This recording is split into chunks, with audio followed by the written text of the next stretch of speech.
Who's ready for one last holiday read before everything goes back to normal? Hey there, book lovers. I'm here with my review of Holiday Ever After by Hannah Grace. But first, I thought I'd share with you guys my Christmas book haul and show you some of the books that I'm looking forward to reading in 2026. I hope everybody had a happy new year and are enjoying all of the time you got to spend with family if you did.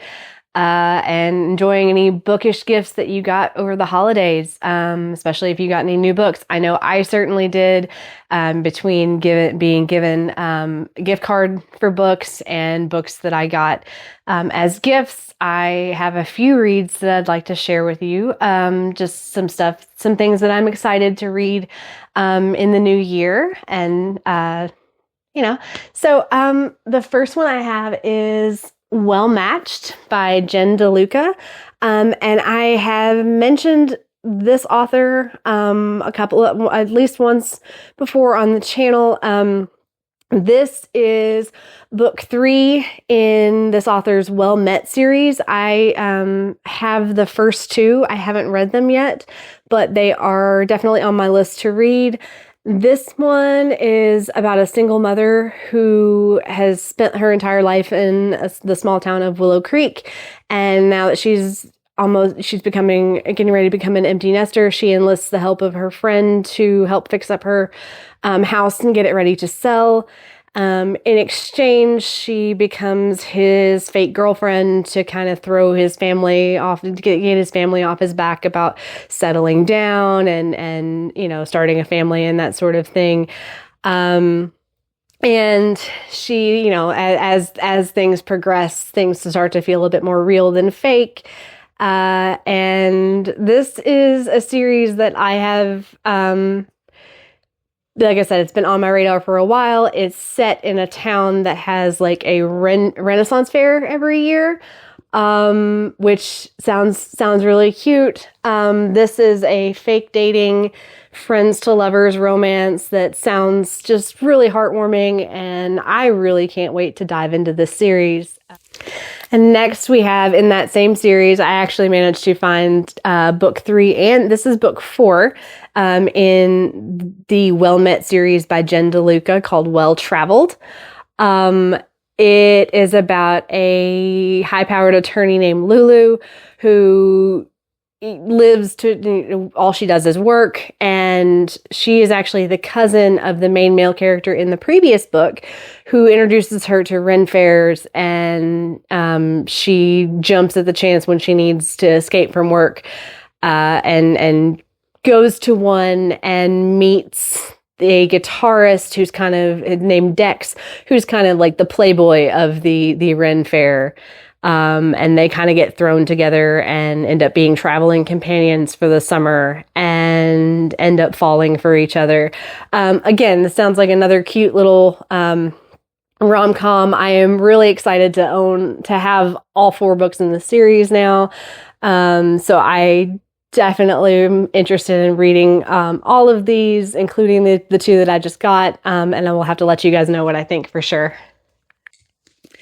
Next, we have Alchemy of Secrets by Stephanie Garber, which is about a woman named Holland who has always believed that magic is real, and ends up taking a college course that everyone thinks is fiction, and she finds out that it's more than that, and she ends up finding someone through there that predicts that she's going to die in the next day unless she finds a very rare magical object. So it sounds very, very intriguing. I'm really eager to dive back into Stephanie Garber. I just love the way she writes her magical worlds.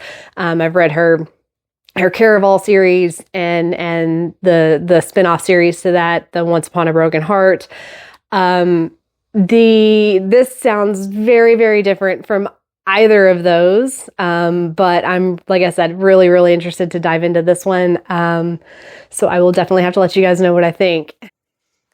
So the last book I have for you guys is one that I am really excited about. It's been on my radar for a while, and I finally was able to. I got gifted it for Christmas, and I'm really excited to get into it. It's Alchemized by SenLinYu. It's been pretty talked about for a while. It will take me a while to get through it because it's over 1,000 pages, which is quite a bit. But I am excited to dive into this one for sure.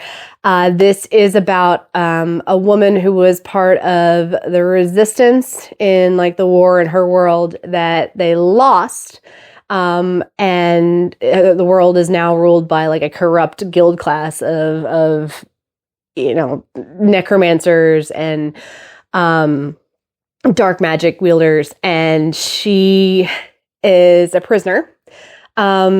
It was in here. It's believed that she was just nothing but an inconsequential healer, but she doesn't remember the last few months of the war, her memory. She lost her memories, so they can't be sure. And so they send her to someone known as the High Reeve in their society, which is the most powerful necromancer, to try and recover her memories. And so she's trying to survive in this new world and maintain her identity and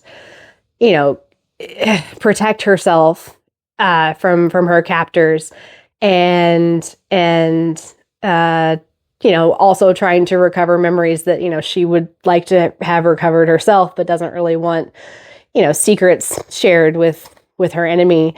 I am really, really excited to dive into this one. I will definitely have to let you guys know what I think. But that's all I have as far as my Christmas reads and what I got over the holidays. If you guys have read any of these or you're interested in reading them in 2026, definitely let me know in the comments below what your thoughts are. Otherwise, let's dive right into my review of Holiday Ever After by Hannah Grace. Holiday Ever After by Hannah Grace was such a cute holiday rom-com for me. It is about this woman named Clara who works for her family's big corporate toy company.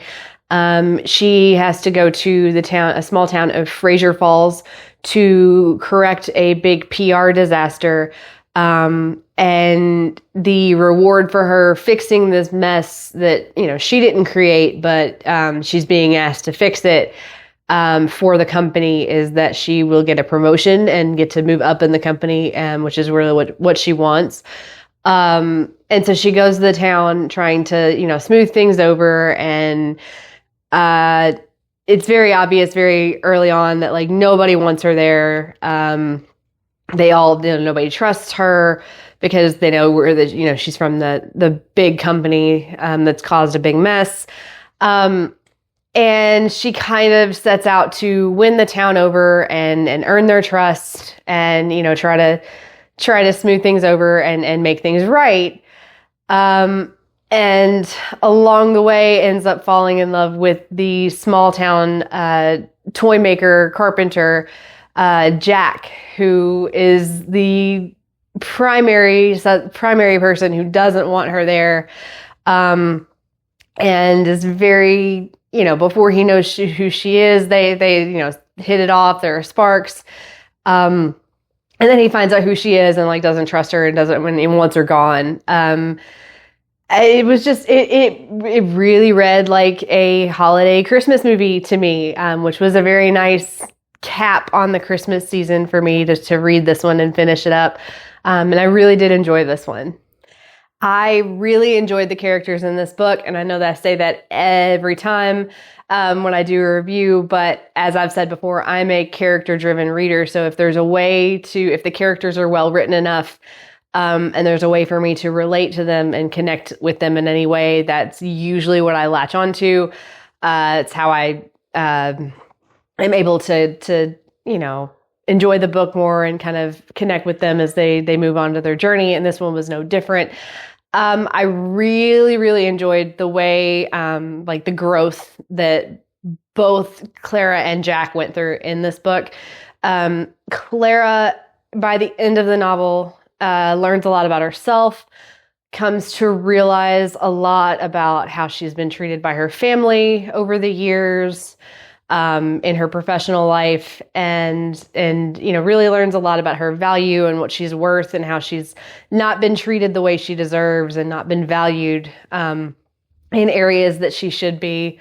And it was just really, it was nice to see, and nice to follow along with. It took a while for her to get there, but if it hadn't taken a while, it would be a very short book.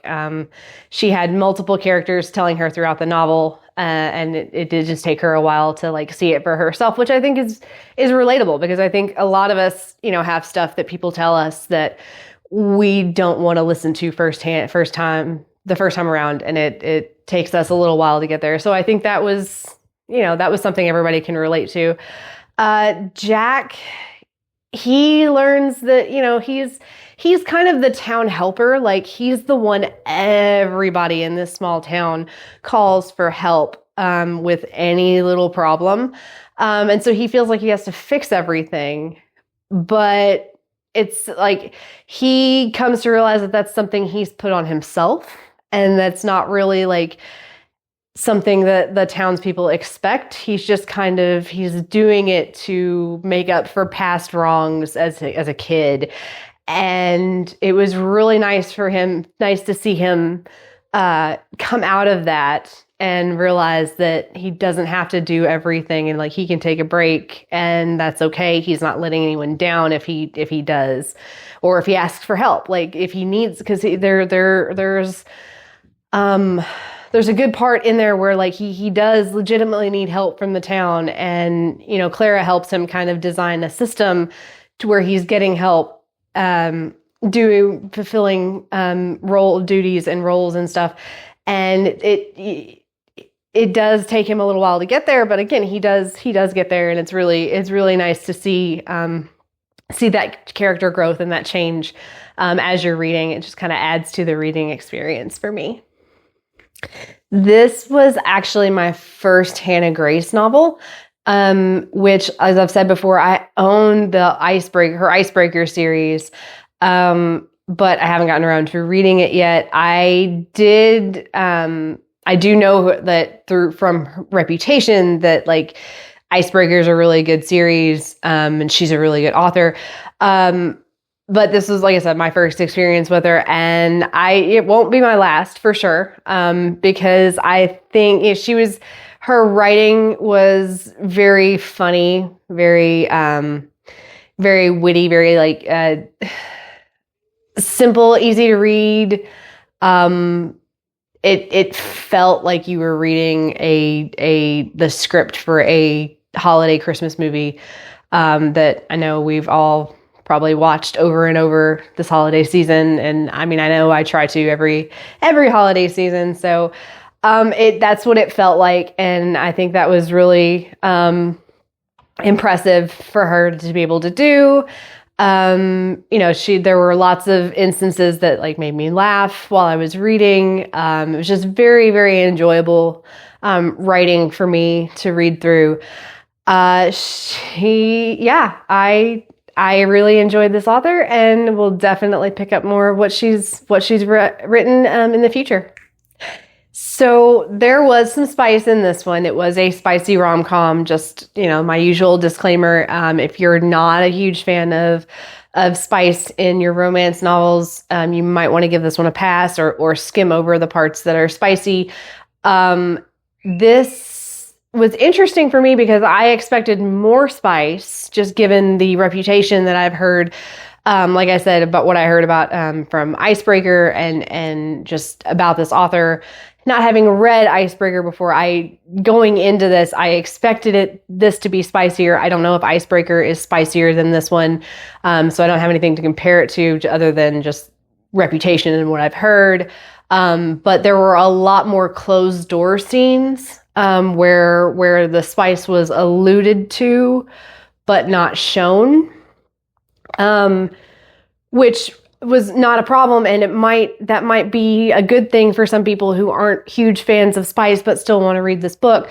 Like, there were spicy scenes, but like not every scene that was mentioned was described in detail. Like, there were definitely scenes that were mentioned that didn't have didn't get time on the page, right? Like there wasn't screen time on that one. But like they mentioned stuff that didn't happen, that definitely happened behind closed doors, sort of thing.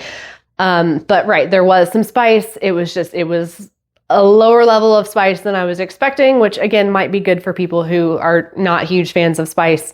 It didn't deter from my reading experience in any way.